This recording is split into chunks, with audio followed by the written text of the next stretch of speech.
And we are back, baby. Yes, NADA 2025, broadcasting to you live from New Orleans. Ah, see, he says it That's like it. I got me. one line. I had one He line. says it like me. New I was Orleans. gonna say New Orleans. I don't know. Nolans. We're all saying it wrong, apparently. But yes, we are here in the snowy city of New Orleans, NADA 2025, and we're broadcasting to you live from the DEP booth 2700, right from the expo hall floor.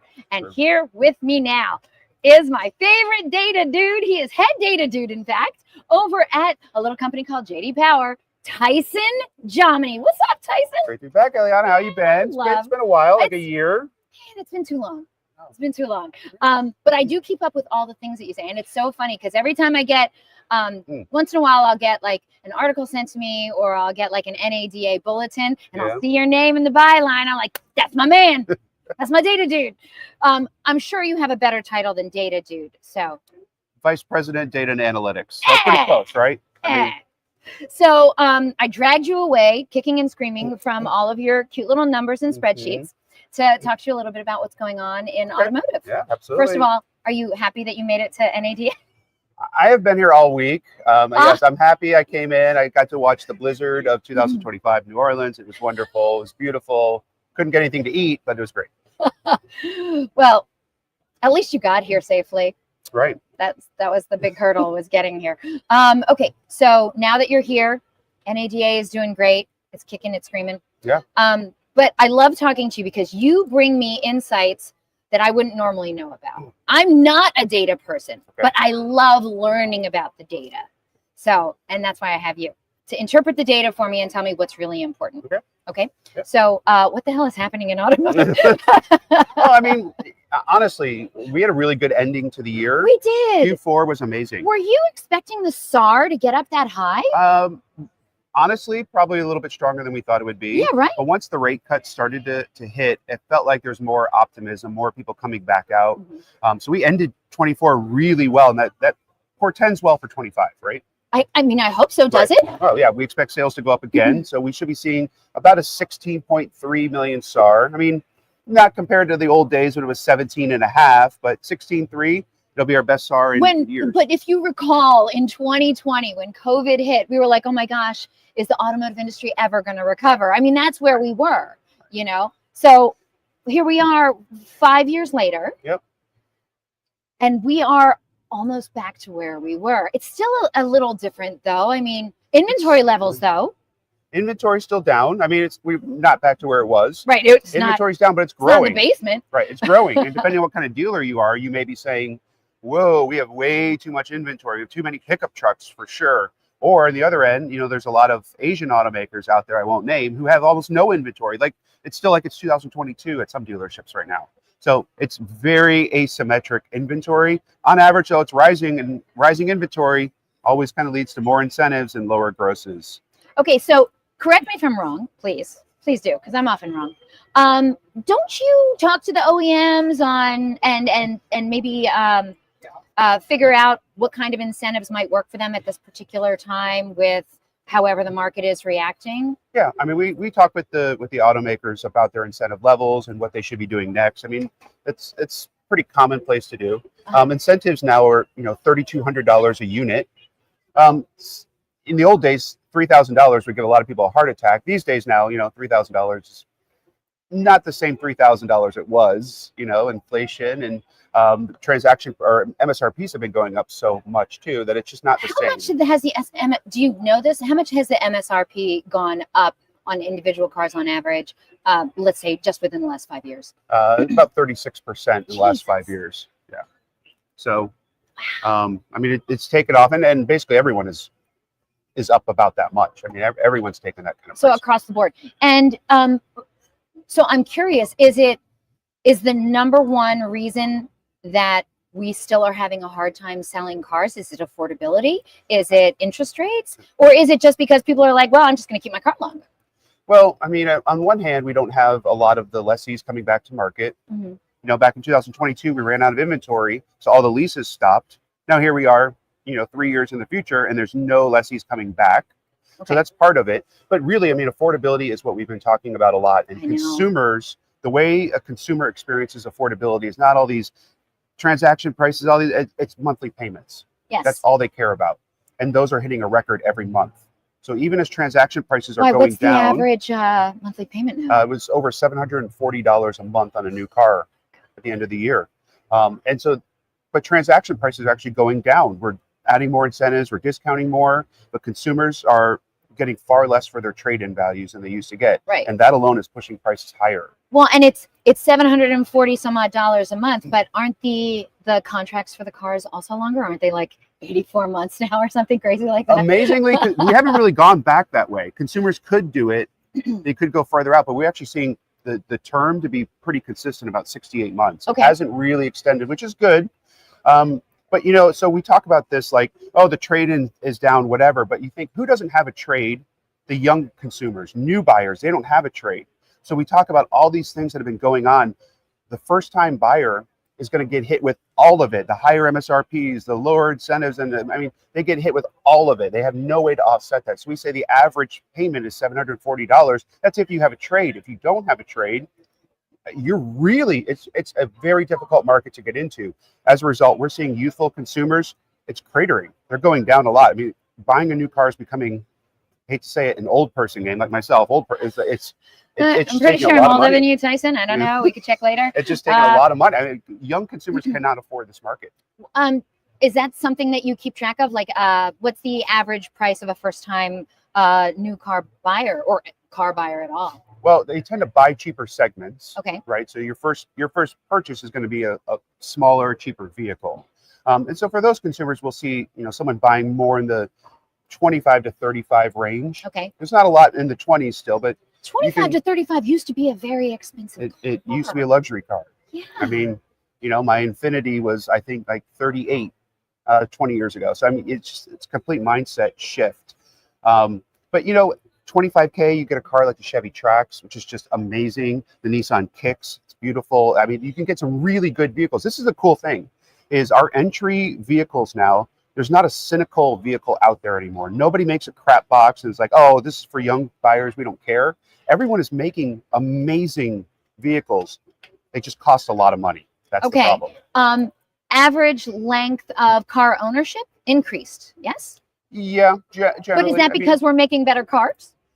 It's helping to drive it. Certainly the quality of vehicles, I mean, enables us to have a longer fleet life. What we find though, a lot of new buyers, they're new buyers. They'll own a car for 3 to 5 years, the warranty's up or they see something new and then they go back. So for new buyers, we see a very consistent buying pattern. Used buyers though, they're the ones really focused on affordability. They will stretch out their ownership. So you talking here at NADA this time? I'm already done. Oh, you are? What'd you talk about? Well, I was on stage doing a franchise assessment, looking at all 33 major automotive brands that are for sale in the auto industry and giving an assessment of each brand. Yeah, who came out on top? Well, we don't say that. No, but, we don't say that. We don't judge them. I mean, we had some good results. But silently, Subaru, when you're Honda, sitting with your spreadsheets, you're silently judging them. Right? I'm always judging. But that was 90 minutes. I was on stage for 90 minutes. And then our MC got snowed in. So I had to MC the whole conference, the full day conference, and give a 90-minute presentation. So am I speaking here? I spoke. You could have asked me. You could have called me. I spoke, that, right? and I went back to my room, and I took a 2-hour nap. I was just gone. Done. See, that's when, you know, cake and cookies comes into play, you know. Really? I have some sugar. King cake? Absolutely. Get a king cake? Anything. I mean, I had sugar cookies on the way from the airport, so you never know what's going to help. One of the great things that Power does also, is you measure brand, what do you call it? When people like your brand and they stay with you? Brand power, brand. Yeah. Yeah. Huh? No, not brand awareness. No. You know, we have brand pricing power scores, yes, and other brand scores. Yeah, I mean, but like which brand people like to do business with. Yeah, I mean, so it's kind of funny. So consumers are, 65% loyal to Toyota. You own a Toyota. 65. You own a Toyota. You always come back to Toyota. That's all you want to do is get a Toyota, and yet Toyota's SSI scores or sales satisfaction are really low. Consumers say the dealer Toyota dealers have low sales satisfaction. That data does not make sense. Well, I mean, they keep coming back. There's no Toyotas out there, but it's like, I liken it. It's like Travis Kelce spiking the ball too hard. This dude's getting all the touchdowns. Toyota's getting all the touchdowns, and people are saying, oh, maybe that, spiking the ball too hard here or something. So that's the thing, is the brands that consumers buy the most may not always be the brands that they talk about they love the most. When we look at like net promoter scores for brands, Subaru just cleans house.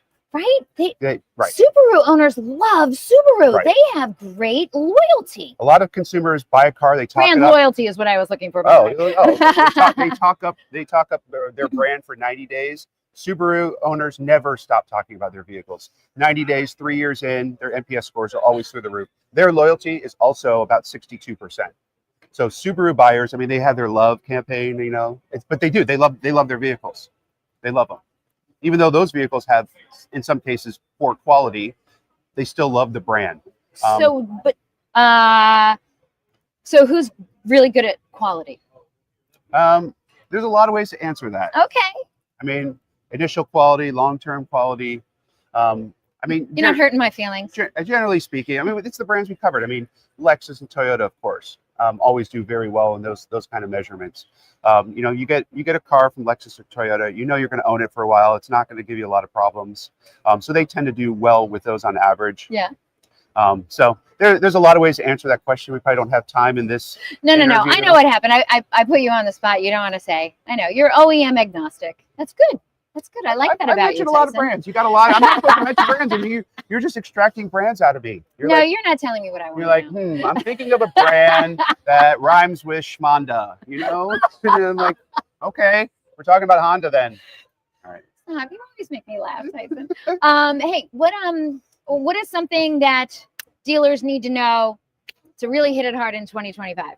Well, I mean, what's your best advice? We're gonna sell more cars this year, right? So that's the good news. Grosses are are sure we are going to sell more cars than we did in 2024. Yes, positive. We're going to sell more cars. Grosses will be going down.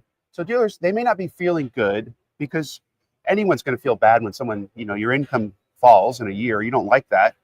However, we're going to see record all-time dealer profitability. Oh, sorry. Not record all time. Sorry. Compared to 2019, we're still going to be seeing a massive increase in dealer profitability. Okay. So it's falling every year, but the total dollars dealers are making is still going to be very strong. So even as it's falling, it remains about 50% greater than it was in 2019. Okay. So they're going to make a lot of money out there. I would just say, I mean, it's the things that they know. The oldest selling technique in the book, everyone knows: work your service lanes. And I think it's really important, particularly if you have a luxury brand, because of this lack of lease returns we were talking about. Right.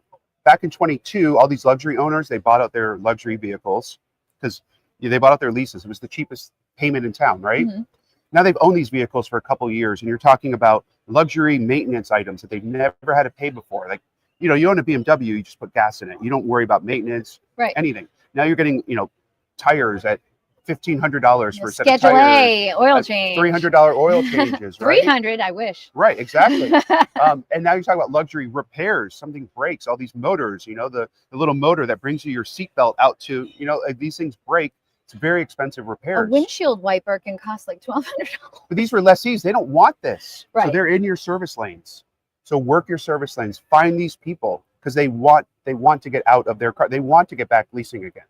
So that's my best advice. I think it's going to be a great year for dealers. Again, not back to what it was in 23 perhaps, but still it's going to be amazing.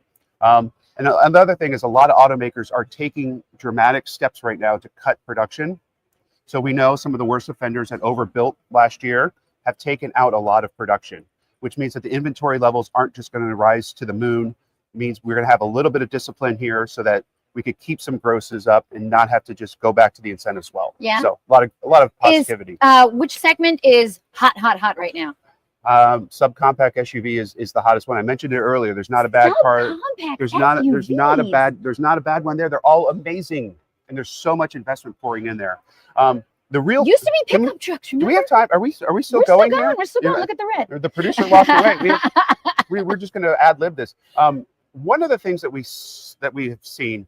So everyone piled into EVs, right? We put all that investment money into EVs. We're all going that way, right? And now the wheels have fallen off the EV momentum. We're It's, still selling a lot, but we stopped investing in the ICE platforms to put our investment dollars into EVs. I think people have range anxiety, quite honestly, and right. We'll see. We'll see what happens. Right. Yeah. But we weren't investing on the ICE side, so the ICE portfolio age in the industry just keeps going up and up and up. I mean, I think that's a happy medium, though. I mean, it's not full. Hybrid is the way to go, maybe. But in many cases, consumers who have been owning a vehicle for 5 or 6 years, they come back to market and it's like, I have the same identical vehicle that I just had, and I now have to pay 50% more monthly payment than I'm not getting it. Make it make sense, yeah. Right, exactly. Make it make sense. Damn it. So what I think we need to see is in some cases, emergency freshenings of vehicles, and there's gonna be a lot of unplanned major freshenings and overhauls that have to be done to really bring our portfolio age down. You know, our vehicles are just getting too old on the ICE side, so we have to invest there again. Was that down? Am I ending on a negative note? No, wise words from the one and only Tyson Jominy. You want to be positive. Yes, okay. Yeah, I mean, you already said we're going to sell more cars. I threw all my beads last night on Bourbon Street, so I don't have any more. Did you? Yeah.